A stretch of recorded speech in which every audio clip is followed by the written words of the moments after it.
What's going on, you guys? My name is Dev, back here for Be Alone, and I'm still a little sick, but we're talking about SummerSlam, the grandest stage of summer. Yeah, I stole that from WrestleMania. The grandest stage of summer, though. So, this is like the second biggest pay-per-view of the year, and we are talking about, this is my predictions for SummerSlam, who I think is going to win every match. Maybe if I think someone's going to interrupt in a match, I will say who I think is going to interrupt, or if some returns happen, I will say who I think is going to return tonight on SummerSlam. SummerSlam's actually tomorrow, so I don't know why I'm doing this so late, but hopefully you guys enjoy this video. Please like, subscribe, and I feel like I'm yapping too much.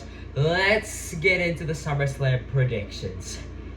So, what match do I want to talk about first? There is currently 7 matches on the card. There's 7 matches announced for SummerSlam and 2 title matches tonight on SmackDown, but I'll talk about that when my SmackDown review happens. But what match do I want to talk about first?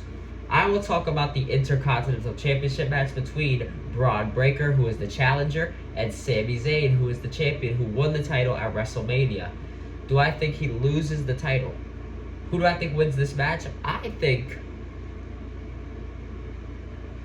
Braun Breaker wins. I think he lost that Money in the Bank to have him look like, or get his first loss out of the way.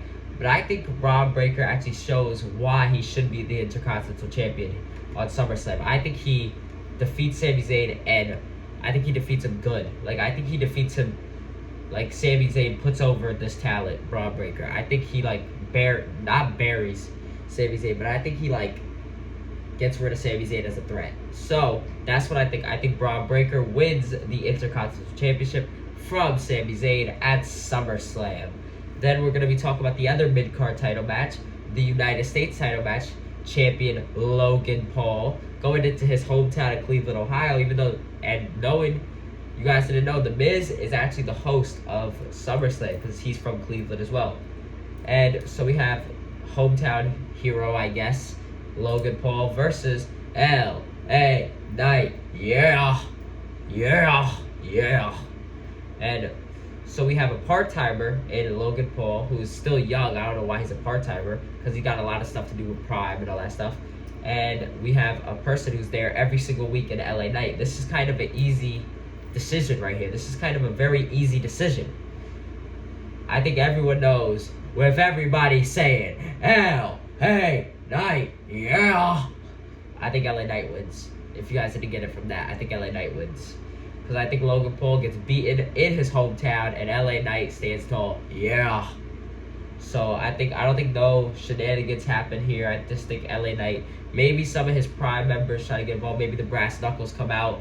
But I think LA Knight still prevails, hits the BFT, and 1, 2, 3. LA Knight is your new United States champion. So I think LA Knight wins that match. That's it for the mid-card titles. Now we're going on to the women's title match, or the women's titles. And the first one we are talking about is the Queen of the Ring winner. And this is for the women's championship, the WWE Women's Championship. We have the King of the Ring, or the, oh my god, why I said the King? The Queen of the Ring, Nia Jax, versus the champion who won it at WrestleMania, Bayley. And who do I think wins this match? Who do I think? This is tough. This is like the toughest one so far. Because I could see Bayley retaining and Tiffany Stratton cashing in on Bayley, not like immediately after, but like a couple months in the future. But I could also see Nia Jax winning and also getting cashed in on the future. But I'm leaning more to Nia Jax winning, because Nia Jax, you want to prove that the Queen of the Ring and the King of the Ring is like similar to the Royal Rumble. It gives you a guaranteed title match, and you most likely win the title after winning the Queen and King of the Ring. So I think my prediction is Nia Jax wins the world title. But I don't think Tiffany Stratton cashes it immediately. I think Nia holds it for a little bit, and then Tiffany Stratton wants to cash in. So if you guys enjoyed this so far, please like, subscribe. And what's it called? I think Nia Jax wins the women's title. And now we're talking about I think she wins the women's title from Bayley. And they cement the Queen of the Ring as an equivalent to the Royal Rumble. So next, we talk about the first blood feud. So we talk about the first blood feud.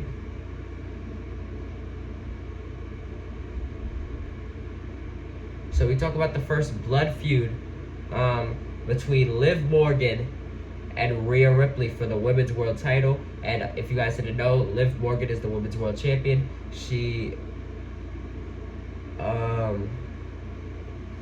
Rhea Ripley basically injured Liv Morgan like 9 months ago, or like almost a year ago.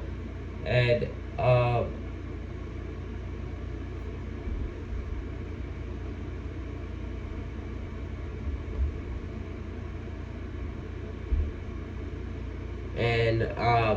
Liv Morgan, when she returned, she said she would basically go on a Liv Morgan revenge tour. And so she saw Rhea Ripley backstage and injured the shoulder, just like what Rhea Ripley did to her. And for the past like 3 months or so, she has been trying to get Dominic Mysterio. And what's it called?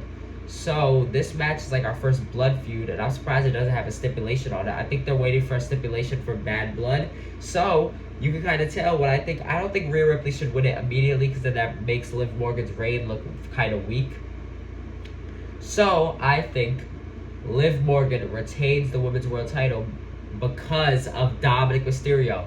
It could be by accident, it could be on purpose. I don't care. I think it's more. I'm leaning more to on purpose. I think he cost Rhea Ripley because he knows how good Liv Morgan treated him instead of Rhea Ripley. Even though Rhea Ripley also treats him good, but Liv Morgan was treating him like her king.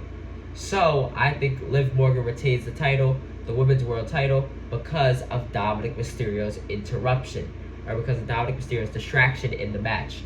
So that's what I think happens at that match.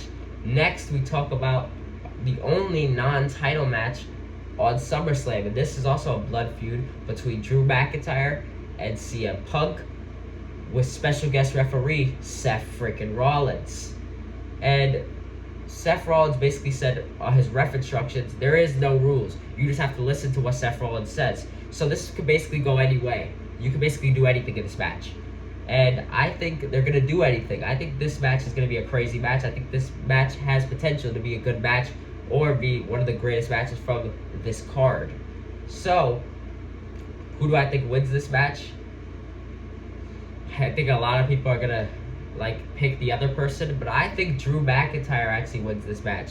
Maybe Seth Rollins costs CM Punk the match. That sets up a match later down the road at like WrestleMania or something for the world title. But I think Drew McIntyre wins. Maybe off of accident, or maybe off of on purpose by Seth Rollins, but I think Drew McIntyre wins. I think they also have another match at Bad Blood though, so I think that's when CM Punk's gonna win. So yeah, that match has a lot of history. Drew McIntyre tore CM Punk's tricep, but I think Drew McIntyre wins at SummerSlam. You guys should come back to this video after SummerSlam's over just to see if I got everything right. Now we go on to the world title matches, and we have the World Heavyweight Championship match between Damian Priest, who is the champion, El Campeon, versus the King of the Ring, Gunther. I talked about this with Nia Jax. I think they want to prove that the King of the Ring is equivalent to the Royal Rumble. The King and Queen of the Ring is equivalent to the Royal Rumble. So I think Gunther wins. A lot of people say Damian Priest, but maybe Damian Priest loses it. I could also see Damian Priest retaining it, but I think Damian Priest loses it because of Finn Balor turning on the Judgment Day and maybe signing himself with Liv Morgan, and them creating like a separate Judgment Day to the original Judgment Day. That's what I think happens. I think Liv Morgan teams up with Finn Balor, and I think Finn Balor turns on Damian Priest, and I think they have a match at Bad Blood. So that means I think Gunther is going to win the World Heavyweight Championship and both the King and Queen of the Ring are going to prove that it is equivalent to a Royal Rumble or Money in the Bank type of thing. So, yeah, that's what I think wins. I think Gunther wins off of another interruption. Yeah. And then we have the main event, probably, between the American Nightmare, Cody Rhodes, whoa, who is the undisputed WWE champion, versus Solo Sikoa, the tribal chief, the fake tribal chief for real, the fake tribal chief. And who do I think wins this match? I think this is a very obvious winner and loser in this match. I think Cody Rhodes wins, but I think a lot of the bloodline is going to get involved. I think the referee's going to get knocked down eventually in this match, and I think the bloodline's just going to start beating Cody Rhodes. I think that's when everyone else is going to start coming in, and this is going to be like a second part of Bloodline Civil War. But I think at the end of this match, I think it's going to look like Solo's going to win. I think even a new member, I think before Cody tries to win, I think a new member of the Bloodline is going to debut. That one Talatanga, I think he's going to debut, and he's going to almost beat Cody Rhodes, and Solo's going to almost beat him. It's going to be like 1, 2, 2.5 kick out by Cody. But then I think Cody Rhodes wins. Maybe off a distraction by like a Jimmy Uso. I think Jimmy Uso maybe returns tonight. Maybe Jimmy Uso distracts the Bloodline. And then I think at the end of the match, I think the Bloodline stands tall in the ring. I think they beat Cody Rhodes up. But I think Cody still retains. But I think then that's when you're going to hear the instrumental of Roman Reigns' theme song. Roman Reigns comes out. Roman Reigns just stands off.